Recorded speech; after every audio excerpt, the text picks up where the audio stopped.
Alrighty, so this game went a little longer than I thought that they were going to do, and especially with the way that the name redacted chant rained out near the end of the game, I thought they were just going to stop this game and basically just call it. I mean, it's not like the fact that this game was competitive by the end when the name redacted chant being rained out, but this is CONCACAF, and I guess they were hoping that stopping the game will help stop the name redacted chant when it's been repeatedly shown that it, of course, does nothing but just to kind of delays the game. And that again, just I'm really surprised that they played the 9 minutes of stoppage time when again it's pretty clear that they should have just stopped this game with the way that this game was welling in hand.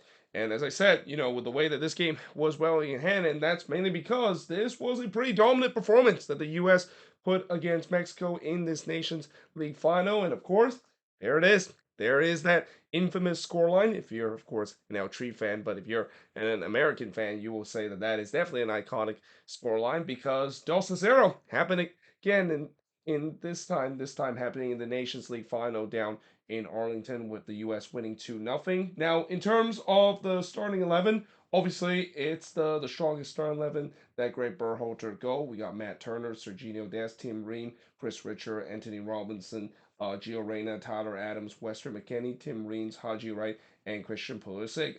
Most of the starting 11 is pretty much the same in the last game. And I know in the last game there was a lot of U.S. fans that were freaking out about the result against Jamaica, especially a lot of them were calling for Greg Berhalter heads in terms of them almost losing that one if it wasn't for them scoring a late winner in the 6 minute stoppage time to force extra time. But I will say that this game, the U.S. played much better in this one, and that I think all those doomers and all some of those kind of extremists that always share negative kind of energy toward the U.S. in terms of this fan base might have just kind of gone in the woodwork for a bit after this game is over because again I thought the U.S. played very well in this one.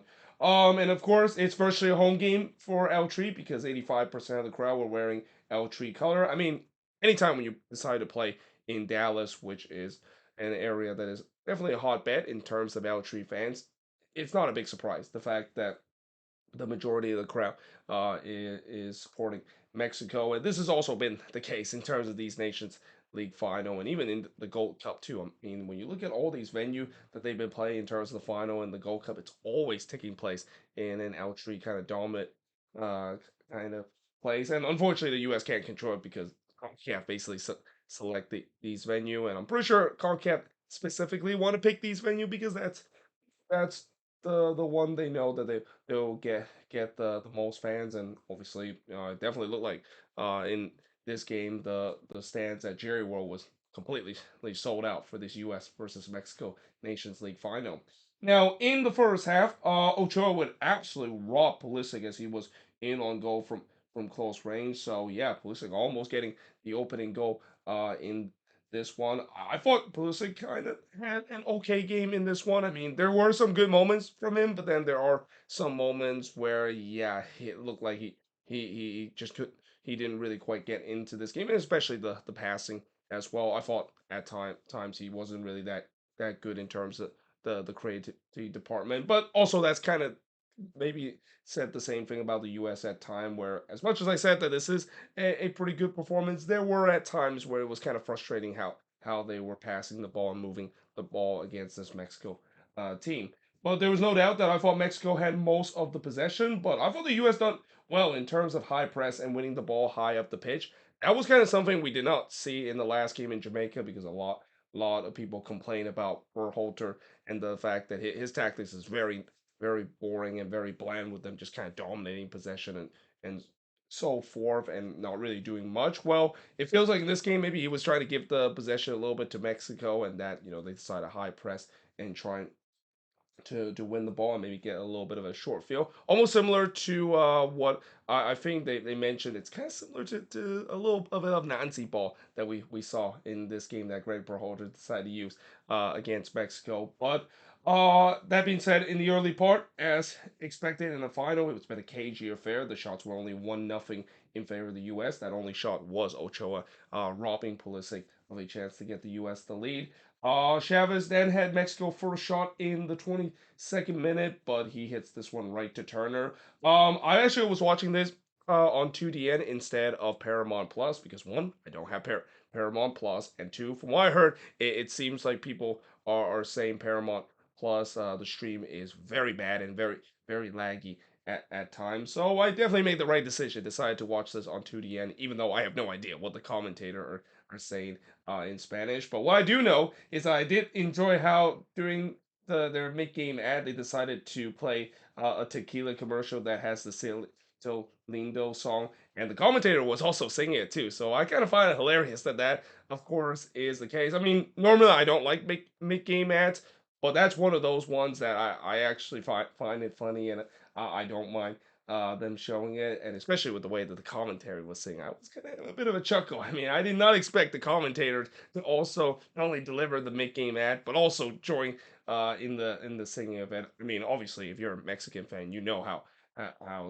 the salsa del lindo is pretty iconic in Mexican culture. But the shots were still only one apiece. 35 minutes in, again, there was really not much in this game. It was cagey at times, though Des did puts it wide from long range in the 38th minute. But then, right as we thought that this was going to head to halftime scoreless, Tyler Adams, a guy that hasn't really played a lot, and there was a lot of question that, him being in the starting 11 despite not playing a lot with his club. Well, he scored an absolute rocket here from McKennie to make it 1-0 in favor of the U.S. And I mean, bro, it was a golazo and a half. I mean, the fact that he was able to hit that one from 29 yards out. I mean, I never knew Tyler Adams can hit a long range effort like he just did, but he absolutely thundered that one. That Ochoa did get a piece of it, but yeah, it was pretty clear that Memo Ochoa wasn't going to save that one. That was just hit so well there. And that, yeah, just like that, the U.S. takes a 1-0 lead, and that's kind of what you need to do sometime in a final, where when you have a game that there's not much in it, if you can score a wonderful goal, you can definitely get yourself a leg up heading into the second half. Now, in the second half, I was a little concerned that Greg Berhalter was going to start to be conservative, because that's kind of one of the criticism I know from what U.S. fans have said, that it seems like there's times where he's been a little conservative and decided to take the foot off the gas. But give credit to him and certainly to the U.S. team. They didn't do that. Instead, they came out strong, and they were looking to try to get that second goal early in the second half. Ochoa had to deny Weah in the near post. There was a shout for a penalty for the U.S. not given. In the 55th minute, Pulisic would hit the wall on the free kick, but the shots were now 6-2 for the U.S. through 56 minutes into this game. Lozano would then hit one right to Turner, and this is where I wrote that, as bit of a start that the U.S. had heading into the second half, and as poor and flat as Mexico was heading into the second half, it's still only 1-0. So if Mexico can start to figure things out, they can potentially go on the other end and maybe get the momentum and tie this game up. Martins then puts one into the roof of the side netting, or actually no, he puts it into the side netting in the front post. But then in the 63rd minute, the U.S. got their insurance goal and got that iconic scoreline, as Gio Reyna would score here to make it 2-0 in favor of the U.S. It seems like the U.S. just love scoring bangers in a final, because this was another banger too, kind of an unorthodox kind of attempt from the volley there, where he kind of made a little jump to hits that one. That's certainly not what I would assume a player would try to hit the volley cleanly, but Gio Reyna was able to do so, and he connected very well, puts it into the back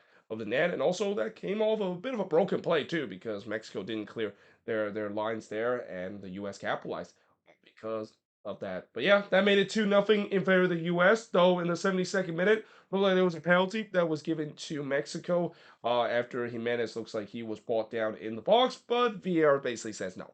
He was not brought down in the box, and rightfully so. He clearly dived in the box, and he actually gets a yellow for simulation as well. And I even wrote, since the introduction of VAR, I really think the quality of refereeing in the CONCACAF region has significantly improved. And that's one thing I'll definitely give credit to this region, because that was kind of one of my concern when they introduced VAR. The fact that, yeah, it's great that they introduced VAR, but the problem is that the same people that are making those bad calls in previous games are the same people in charge of these VARs, but so far they've done a good job in terms of it, and I thought they did a good job here. Decided to call this one back, and not only that, but also decided to find the culprit in terms of diving in the box and give them a yellow. I mean, that's something you would not see a couple of years ago. A couple of years ago, that would have been a penalty for Mexico, and they probably would have scored on that. And U.S. fans will say, "Oh, looks like that is a very CONCACAF kind of moment of the U.S. getting screwed by refereeing decision." The game I thought it started to become very open, and I kind of didn't like that because I thought, with the U.S. leading 2-0 in this game, I thought they just need to kind of stay compact. There really is no need for them to trying to get this game open, to allow Mexico getting one back in this one, or even if the U.S. looking to try to make it 3-0. Lozano then blasts one into the stands in the 87th minute, and then this is where the name redacted chant return. I mean, I had a feeling this was going to happen. Anytime when Mexico is losing a game, and especially losing to their biggest rival in the final, you know the name redacted chant is going to happen. And also for those that are probably new or haven't really watched a lot of Mexico game, for those of you that wonder what the name redacted chant is, well, yeah, just look up at that chant that starts with the word P. And I'll leave it at that because obviously I don't want to talk about what that chant is or what the word is because I'm pretty sure if I say the word, this video is probably going to be demonetized. But in the 88th minute, Ochoa would deny Corduso from close range. The game finally stopped because the name redacted chant has rained out. By the time it restarted, Jimenez had a shot that was deflected and hits onto the roof of the net. And then the game was stopped again because of the name redacted chant being rang out once again. And apparently on the Jumbotron, it says that we're going step one in terms of the protocol because of that name redacted chant being rained out. And that's kind of weird because literally 7 minutes ago, that was step one of it. So again, this is where, I talk about this name redacted chant and how, they of course need to do better in terms of it. This is an example of it because I think they have to do better in terms of stopping that. And this is where I said in the beginning of the video they should have just stopped the game like right now. Like the game is pretty much over. There's really not much to fight for. So I don't know why they decided to, especially after they restarted. After that name redacted chant ran for the second time, which happened in the 6 minute of stoppage time, and there was a minimum of 6 minutes in the second half as well. Just blow for the final whistle. There was no need for this game to continue, but nevertheless, they eventually did blow for the full time whistle in the ninth minute of stoppage time, and yeah, in the end, the U.S. That's three straight CONCACAF Nations League that they have won. They have definitely dominated this competition in the the stage of it since it was introduced a couple of years ago. And in terms of shots in this game, now I didn't wrote the whole list because I try to find different website in terms of looking at the full stats where it has shots off target and block shot. It wasn't shown there. I even look at the MLS website, but the MLS website doesn't even have this game being on there. So yeah, great job MLS in terms of trying to promote the U.S. men's national team, and you didn't even promote that this game was happening. But in terms of the shots, 9 shots compared to 11 that Mexico has, 6 shots on goal compared to 2 that the U.S. has had, which I think that has to be wrong. You know what? I just realized. I think I am. That's actually should be reversed. It should be 11 shots compared to 9 that Mexico has because I know Ochoa did make a couple of saves there, so there's no way the U.S. would have just had 2 shot on goal, especially they scored 2 goals in this one. So I think I actually accidentally got that backwards. It should be 11 shots compared to 9 that Mexico has, and 6 shots on goal compared to just 2 that Mexico has. And possession wise, 53% possession compared to 47% possession that the U.S. has in this game. And yeah, again, U.S. our champion again. And obviously now the focus will definitely be shipped toward Copa America because that's going to be the next big competition. I mean, I don't know if this game says a lot in terms of how the U.S. will do in Copa America because Mexico has been bad for the past couple of years, and that I think this is where the real challenge will be, especially those tune-up games that they're gonna having in June, where they do face against a big team. I think they played Brazil in one of the tune-up game.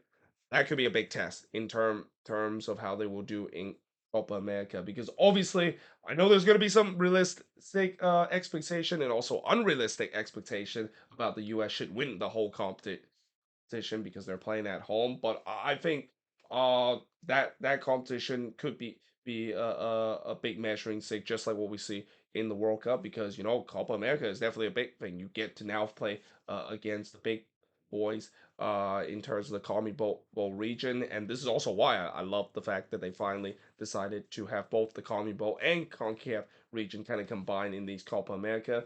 Because while it's fun to beat Mexico every single time in a cup final like what we saw here, I think it gets a little tiring at times, and especially the quality it is when the U.S. do face against some of those best team in South America.